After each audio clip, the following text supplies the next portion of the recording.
Hello, and welcome to Enduring Journey to Bliss. My name is Deanne, and today I wanted to take a look at this Phalaenopsis orchid with all of you.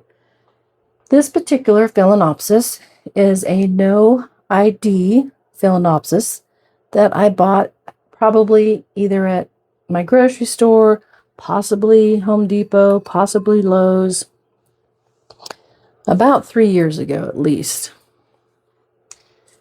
She currently is in bloom, and she has more buds that are getting ready to open. I'll show you the one that's not quite open yet, but it's getting ready to. And there is another bud that hasn't opened yet right here. And there is the growing tip right here that's going to be giving me another bud. It'll focus. She's a very cute little, kind of petite Phalaenopsis. She's pretty. I want to just kind of take a look at her with you all.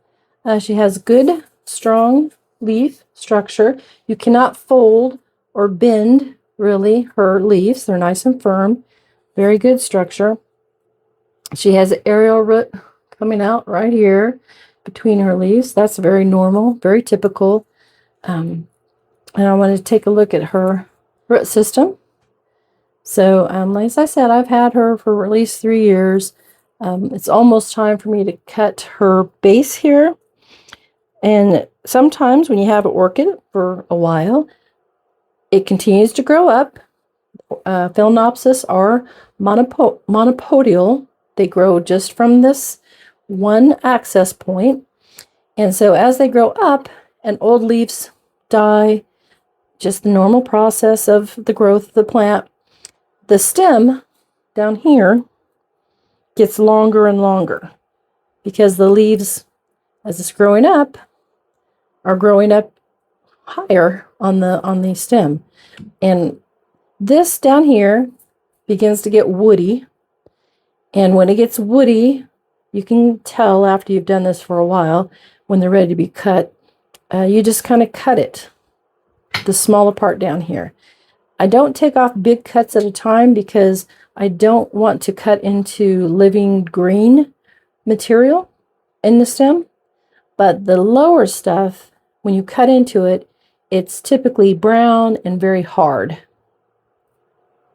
But I do that because I do a lot of my Phalaenopsis in water. So if you're growing in straight water without any growing medium, such as bark or sphagnum moss, just water, the stem, you don't want that to be in the water. So if this gets too long, then it's going to be down in the water. I hope that's making sense. And that can lead to orchid death. So I don't see any other spike growth. I wanted to kind of look at her. I want to kind of go over all of my orchids one by one and kind of discuss them in case any of you have a similar orchid or you have questions. I just kind of thought it'd be a good way for me to keep track of all my orchids in a better way than I currently am. Kind of a cataloging of them. But as I said, this one is blooming. She's very pretty. Sadly, I do not know the name or the variety.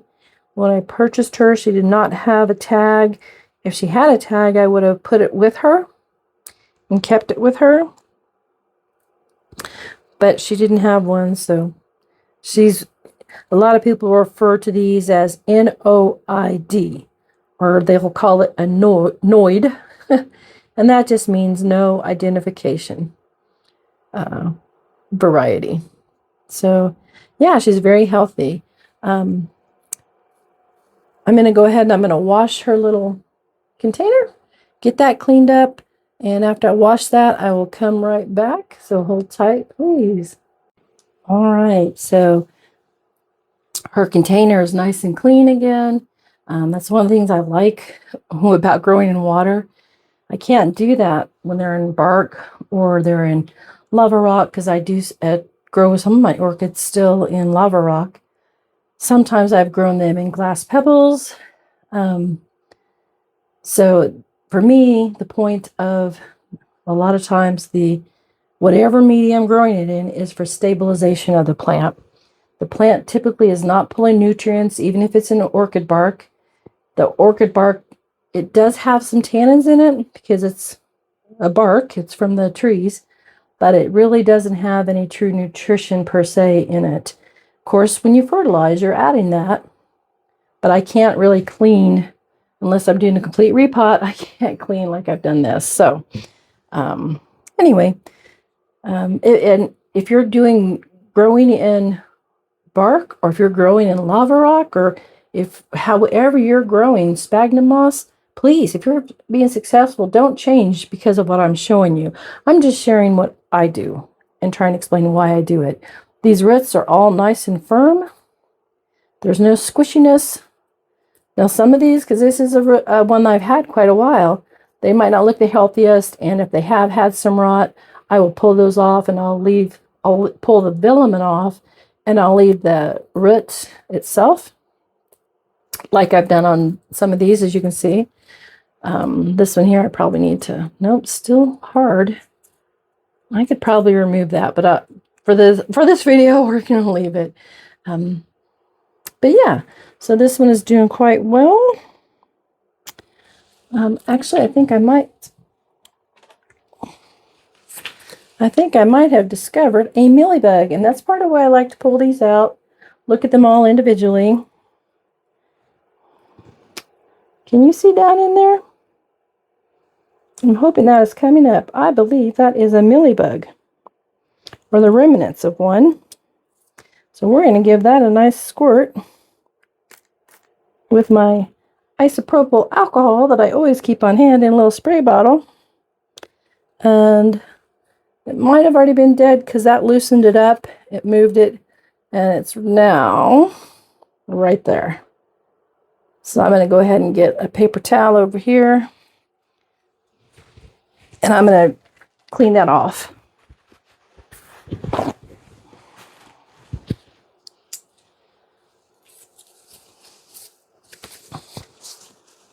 Hopefully you can see that. I don't have a Q-tip, or I would grab that. It'd be easier to pull them out. And there it is. So it is dead. No longer on my beautiful orchid. Throw that in the trash. It's right here beside me. So yeah, this is just kind of a spotlight on this little no ID phal that I've had at least 3 years. And she's doing pretty well. Like I said, she has the new one that's not quite open. Will be soon. And she has this one that looks gorgeous, beautiful. And she has this one that I need to remove. You can tell that because look at this bloom. And now look at that bloom. You see how this one is getting all faded, kind of drying up.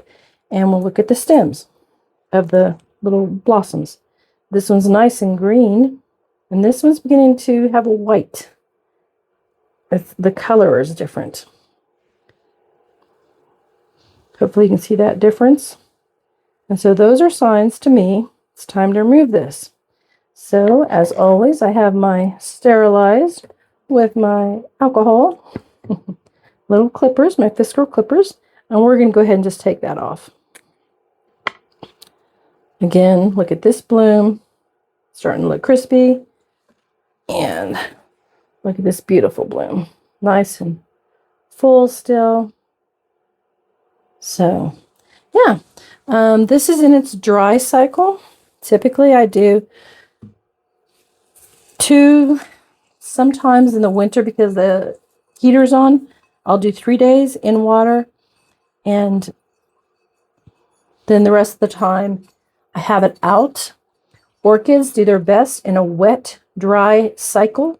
So no matter what you're growing your orchid in, be it bark, be it sphagnum moss, be it pebbles, be it glass pebbles, what encourages the root growth, which in turn encourages growth and health of your orchid, excuse me, is the wet dry cycle. Think how they grow in nature on tree trunks, tree limbs. Most of the areas they grow in are like they get lots of rain. They'll get rain all morning, and then it's nice and hot and dry all afternoon. And then it might rain again in the evening. So there's a constant cycle of wet dry. And so the best, any way that we can mimic that with the wet dry cycle, it helps encourage healthy root growth, which that's what's going to give you a healthy orchid. Healthy leaves, healthy spikes, healthy blooms. So if you have any questions, feel free to put them in the comments. And I hope you all have an amazing day. Thank you so much for joining, and feel free to come back again soon. Take care.